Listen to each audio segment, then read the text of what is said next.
नमस्ते। आज हम एक ऐसी कहानी में उतरेंगे जो किसी जासूसी नॉवल से कम नहीं है। ये कहानी है स्टीरियोकेमिस्ट्री की और इसकी शुरुआत होती है 19वीं सदी के फ्रांस में एक बहुत ही अजीब केस के साथ। तो चलिए इस रहस्य की तह तक चलते हैं। सोचिए, एक ही केमिकल फॉर्मूला पर पहचान बिल्कुल अलग। आखिर ये कैसे हो सकता है? यही वो सवाल था जिसने 1840 के दशक में पूरे फ्रांस के वाइन उद्योग को मतलब सिर खुजलाने पर मजबूर कर दिया था। एक ही चीज लेकिन उसके दो दो रूप। ये एक ऐसी पहेली थी जिसका जवाब उस वक्त किसी के पास नहीं था। तो चलिए सीधे चलते हैं साल 1848 में। फ्रांस के वाइनयार्ड्स में जब वाइन बनती थी तो उन बड़े बड़े बैरल्स यानी पीपों के नीचे एक चीज जमा हो जाती थी जिसे कहते थे टार्टरिक एसिड। और यहीं से हमारी इस जासूसी कहानी का पहला और सबसे जरूरी सुराग सामने आता है। अब देखिए, केस फाइल में क्या था। एक तरफ था वो टार्टरिक एसिड जो वाइन से मिलता था और दूसरी तरफ था वही एसिड जो लैब में बनाया जाता था। हैरानी की बात क्या थी जानते हैं? दोनों का केमिकल फॉर्मूला एकदम सेम था, C4H6O6। लेकिन असली ट्विस्ट तो तब आया जब इन पर एक खास तरह की लाइट डाली गई जिसे पोलराइज्ड लाइट कहते हैं।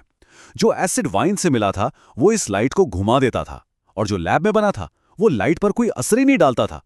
मतलब पहचान एक पर काम बिल्कुल अलग। मामला और भी उलझ गया था। और फिर इस कहानी में एंट्री होती है हमारे जासूस की। एक नौजवान तेज दिमाग वाले केमिस्ट जिनका नाम था लुई पास्चर। उन्होंने कहा, ये केस मैं सॉल्व करूंगा। तो पास्चर ने अपनी इन्वेस्टिगेशन शुरू की। उन्हें एक बात खटक रही थी कि शायद जवाब केमिकल रिएक्शन में नहीं बल्कि खुद मॉलिक्यूल्स के, उनके शेप, उनके आकार में छिपा है। तो उन्होंने क्या किया? उन्होंने लैब में बने एसिड के क्रिस्टल्स को अपने माइक्रोस्कोप के नीचे रखा और जो दिखा वो चौंकाने वाला था। क्रिस्टल्स एक जैसे नहीं थे, दो अलग अलग तरह के क्रिस्टल्स थे जो एक दूसरे की मिरर इमेज थे, जैसे आईने में दिखने वाला अक्स।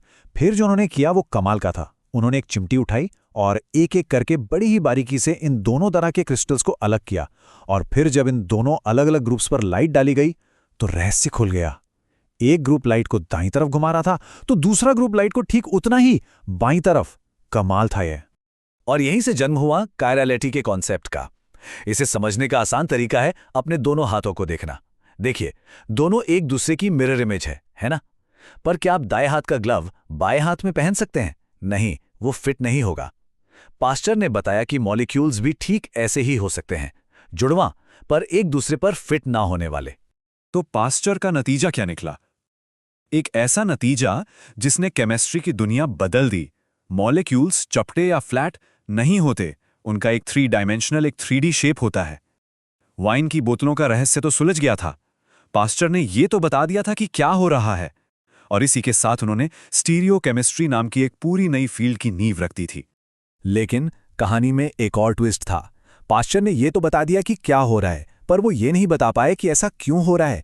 मॉलिक्यूल्स का ऐसा 3D शेप होता ही क्यों है? ये सवाल एक कोल्ड केस की तरह अगले 26 सालों तक विज्ञान की फाइलों में बंद रहा। 1848 में पास्चर ने यह खोज की और 1874 में जाकर फाइनली उस क्यों का जवाब मिला। सोच कर देखिए, लगभग 30 साल, एक पूरी जनरेशन तक यह सवाल हवा में था। लेकिन इस इंतजार ने एक और बड़ी खोज के लिए जमीन तैयार कर दी थी। और फिर सीन में एंट्री हुई दो नए इन्वेस्टिगेटर्स की, दो नौजवान साइंटिस्ट, वॉन्ट हॉफ और लेबेल। मजे की बात यह है कि दोनों अलग अलग काम कर रहे थे पर दोनों एक ही नतीजे पर पहुंचे। उन्होंने उस 26 साल पुराने केस की आखिरी मिसिंग कड़ी को ढूंढ निकाला। उन्होंने क्या बताया? उन्होंने कार्बन का सबसे बड़ा राज खोला कि कार्बन एटम के जो 4 बॉन्ड्स होते हैं वो फ्लैट नहीं होते, बल्कि वो एक 3D पिरामिड जैसे शेप में फैले होते हैं जिसे टेट्राहेड्रॉन कहते हैं। बस यही था वो जवाब।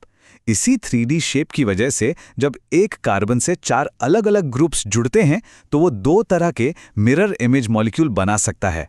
आखिरकार क्यों का जवाब मिल ही गया। तो पास्चर का क्या और वॉन्ट हॉफ बेल का क्यों मिल गया था? Case closed? नहीं, कहानी का सबसे अहम और डरावना हिस्सा तो अब शुरू होना था, क्योंकि ये खोज सिर्फ किताबों के लिए नहीं थी। ये असल में जिंदगी और मौत का सवाल बन गई। खासकर दवाइयों की दुनिया में, फार्माकोलॉजी में। यहाँ पर एक मॉलिक्यूल का एक मिरर इमेज, एक रूप किसी के लिए अमृत हो सकता है और उसी का दूसरा रूप जहर। और इसका सबसे दर्दनाक उदाहरण है थैलिडोमाइड नाम की एक दवा।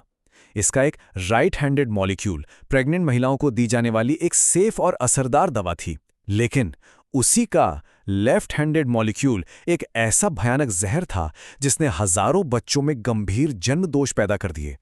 आंकड़ा देखिए, 10,000 से ज्यादा, पूरी दुनिया में 10,000 से ज्यादा बच्चे इस दवा की वजह से डिफेक्ट्स के साथ पैदा हुए। एक मॉलिक्यूल के दो अलग अलग चेहरों की ये इतनी बड़ी कीमत थी। इस एक घटना ने दवा बनाने की पूरी इंडस्ट्री को हमेशा के लिए बदल कर रख दिया। और ये साबित हो गया कि स्टीरियोकेमिस्ट्री कोई थ्योरी नहीं है, ये वो साइंस है जो सीधे सीधे इंसानी जिंदगियों से जुड़ी है। तो चलिए इस पूरी जासूसी कहानी को एक बार फिर से देखते हैं।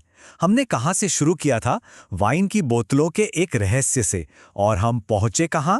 हमने सीखा कि मॉलिक्यूल्स 3D होते हैं, उनकी एक हैंडेडनेस यानी कायरलिटी होती है। ये कायरलिटी कार्बन के खास टेट्राहीड्रल शेप की वजह से आती है। और सबसे ज़रूरी बात, मॉलिक्यूल का यही शेप तय करता है कि वो हमारे शरीर के अंदर जाकर क्या करेगा, दोस्त बनेगा या दुश्मन। और ये पूरी कहानी हमें एक बहुत बड़े सवाल के साथ छोड़ जाती है। अगर हमारे आसपास की दुनिया बनाने वाले ये छोटे छोटे मॉलिक्यूल्स मिरर इमेज में मौजूद हो सकते हैं, तो क्या इसका मतलब ये है कि पूरे ब्रह्मांड में, पूरे यूनिवर्स में भी कोई गहरी छिपी हुई सिमेट्री है? सोचने वाली बात है ना?